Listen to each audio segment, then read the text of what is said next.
Jama'a assalamu alaikum. Ga wani labari mai taken sakamakon abin da ya faru da ni a sanadiyar tsallake maganar mahaifina da na yi. A wasu 'yan shekaru da suka gabata, wasu bayan Allah sun kai ziyara ɗaya daga cikin manyan gidajen yari da ke garin Jos.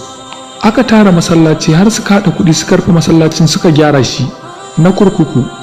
A nan sai suka haɗu da wani bawan Allah dattijo wanda a gidan yaron nan shine yake musulmanci. Bayan duk an gama wa'azi an gabatar da abubuwa, aka ce to za a ji jawabin godiya daga wajen wanda yake limantar wa'annan bayan Allah da suke prison.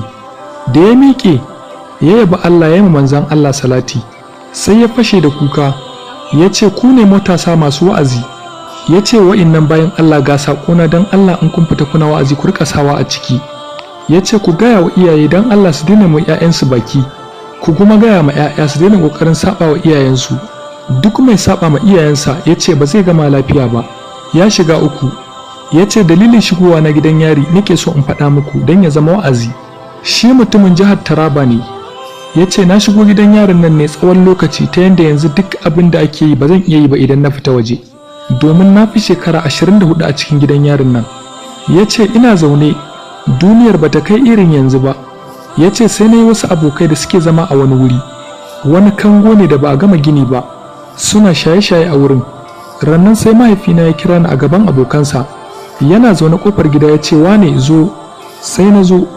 Mutumin ya ce gashi an samun rana za a min aure. Ya ce zauna, na zauna. Ya ce kaga ina so in gaya maka wata magana. Ya ce kada in ƙara jin labarin kaje wajen matasan da suke zama a wuri kaza, domin wurin nan da kuke shiga ba na so, domin raina na ɓaci. Ya ce baba wallahi duk da abin da nake zuwa in yi a wurin, wallahi ko taba ba na sha, ina dai shiga wurin. Mahaifin ya ce masa duk da cewa baka sha ko kana sha, ni dai na ce maka ka daina zuwa wannan wuri. Ya ce saboda faɗan da babana ya min ya ɓata rai, sai na ɗauke ƙafa. Bayan kwana biyu sai abokaina suka fara damuna cewa ka daina zuwa, ka daina zuwa. Ya ce sai na ci gaba da zuwa. Sai mahaifina ya kuma kira na karo na biyu. Ya ce da ni kwanaki na kira ka na yi maka gargaɗi, na ce kada ka kuma shiga wannan wuri, amma an gaya min ka koma. To bari in gaya maka wata magana, daga yau ba zan kuma maka faɗa ba. Idan ka koma wannan wuri duk abin da ya same ka kai ka ja, kuma kada ka neme ni. Ya ce sai na daina zuwa har na zo na yi aure, har mata ta samu ciki da yaron cikinta ina nan zaune. Wata rana sai na tsallake mahaifina, sai shaidan ya ziga ni na ce bari in zagaya in je wajen abokaina in gaisa da su, inda mahaifina hana ni zuwa kenan. Ya ce ina tsallakawa cikin kangon wurin ban ga kowa ba, sai na tadda mutum an yanka shi yana ta tsittar da jini.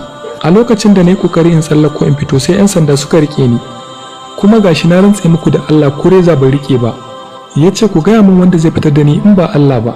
Ya ce tun ranar nan nake bakin cikin na saba wa mahaifina ga irin jarabawa da ta same ni.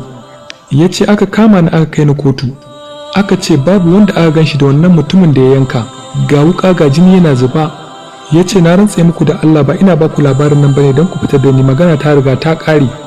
Ya ce ni babban abin da ya fi damuna, ina kurkukan nan matana ta haihu, yanzu ta tafi wani wuri ta yi aure, ‘yata ta isa aure, yanzu gashi ba wanda zai yi mata auren. Ya ce mahaifin nawa tun ranar da na gaya masa wannan abin na tsallake na gan shi, a lokacin na kalle shi, na faki idanun shi na tafi, har yau ban kuma ganin shi ba, ban ƙara sa shi a idanuna ba. Wannan tunatarwa ce daga Gudun Duniya TV. Ya ku yan uwa ku sani cewa saba wa iyaye ba abu bane mai kyau, za ka iya samun matsala a duniyarka da kiyama. Don haka mai musu biyayya gwargwadon iya ƙoƙarinmu don mu samu mu rabu da su lafiya.